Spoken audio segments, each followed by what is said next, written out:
It's like if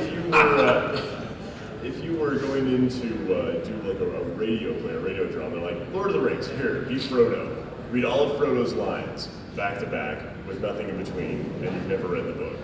And we'll give you a little bit of context because time is money. I mean, that really is the difference, is you really have to trust your director to tell you what's going on in the context of the lines, because they're all just boom, boom, boom, boom, boom, boom, boom, and sometimes you get going on a roll, things are going well, you're just like line, line, line, or two versions of line, line, line, line, line, line, line, keep going until you like hit one flub, like, okay, wait, and keep going, just keep going with the lines until you crash and burn. So there's a lot less of the context within the scene. Sometimes you go back and listen and you're like, wow, oh, that's what's happening in that. Oh, I read that totally wrong. But at the time, just you do the best you can. I mean, that's the big difference for me, I found. Just having to fly blind sometimes textually. On anime, you're locked into the mouth movements of the character, so you're trying to make your dialogue fit into his mouth while you're doing your performance, and which actually is more difficult than doing original animation, which most games are, where you can just go and do the dialogue and you're not confined with that mouth movement. And what's interesting about all this to me is that dubbing or doing anime is always paid a lot less than doing original animation, which to me is a lot easier because you just go in and give a performance. And but for some reason, I guess there's a lot more money in games, there's a lot more money in original animation, so they always pay a lot more money, and it's a lot easier, so go figure that deal out. There's not as many cheap bastards in games. Another thing, it's like when you do a series, you have a character, and you know the biography of the character, you know the sound of the character. When you're doing a video game, you don't know what you're going to be thrown at.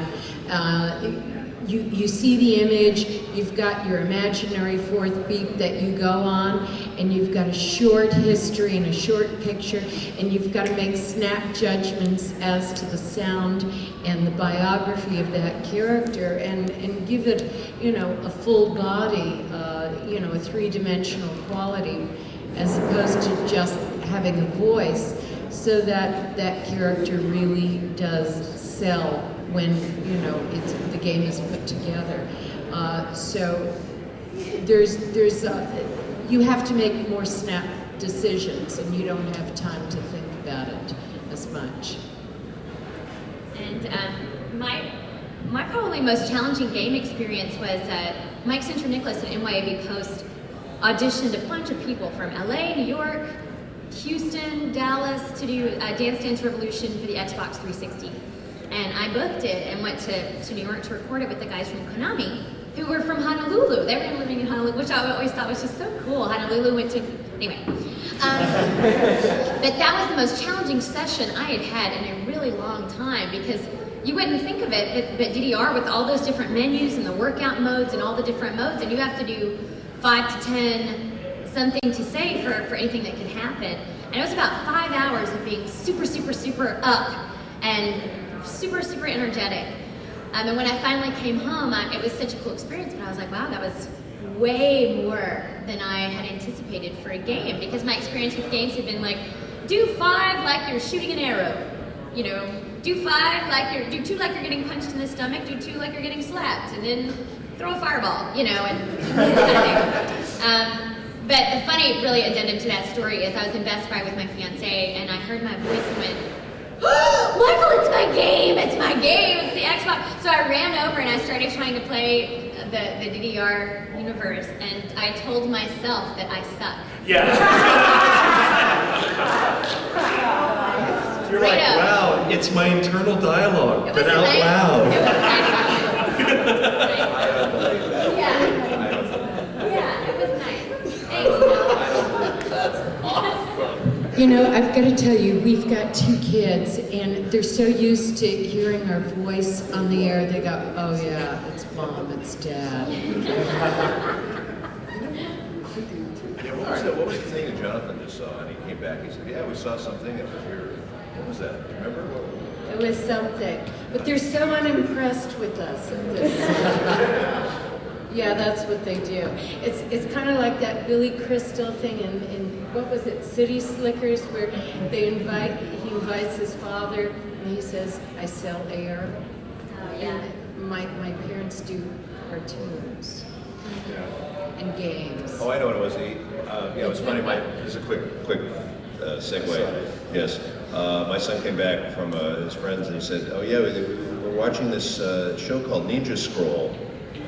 And I said, "Oh yeah?" He goes, "Yeah, and you were in it." I said, "Oh yeah, that's right. I did that like 20-some years ago. Yeah, that's right, Ninja Scroll." And it's funny. I'll tell you a quick story. Somebody gave me a copy of that at the last con. I'd never seen it before, and I played Gemma in that show apparently, and apparently they'll remember it's 20 years ago. So the story goes. So anyway, I'm watching this thing on my laptop on the airplane. And all of a sudden, this monster starts raping this girl and rips off her clothes and she's naked. He's licking her like a lollipop and I'm going, "Okay, we're turning that off now."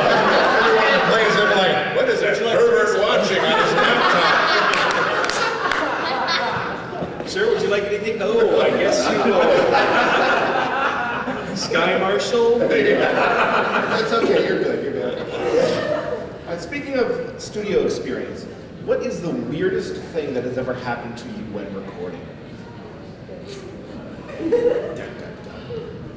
I was directing Samurai X, and there were several directors on that show. It was Richard, Michael Sorich, and myself.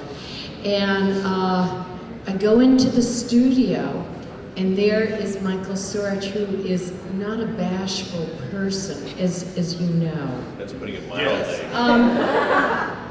He is naked. He is directing, self-directing in the nude. And I go, Oh, there's Michael, put some clothes on. Was his junk hanging out or was he wearing some Ellen, there's an He was wearing, image I'll never get out of my head. he was not wearing boxers. There were some Speedos that he should never have been wearing because in addition to his junk, he has a stomach that doesn't end. Okay, I would just like to point out, does anybody know who Jim Bacchus is? In Gilligan's Island, he was Thurston Howell III. Okay, Jim Bacchus. pick Bacchus. Picture Jim Bacchus bald with Speedo on, and that's Michael Sorich. Yeah, with a big belly. That's Michael Sorich. I just wanted to share that image with you since I will be able to do that. Absolutely right. So anyhow, I went in and I said, "Michael, what the hell are you doing?" And he goes, "It's hot! It's hot!" Now I've got to tell you a story that Richard shared with me some years ago. He was over at Pinewood, and Joaquin Phoenix was being directed by somebody, and he had pulled to Mike Sorich, and he had stripped because he was warm also. And the engineer in the booth said, "Turn on the air." Yes. And so they cranked up the air, and all of a sudden he put his clothes back on.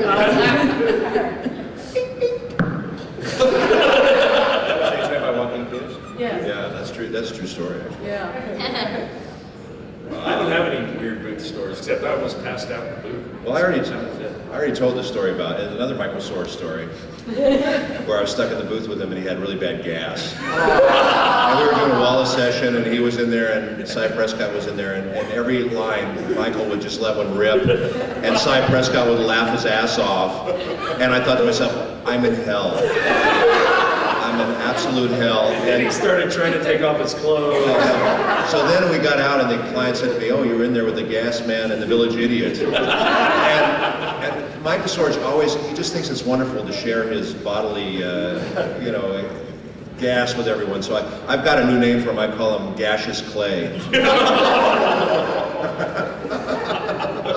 I'm a bad man. I feel like I should keep it with the Michael Sorich.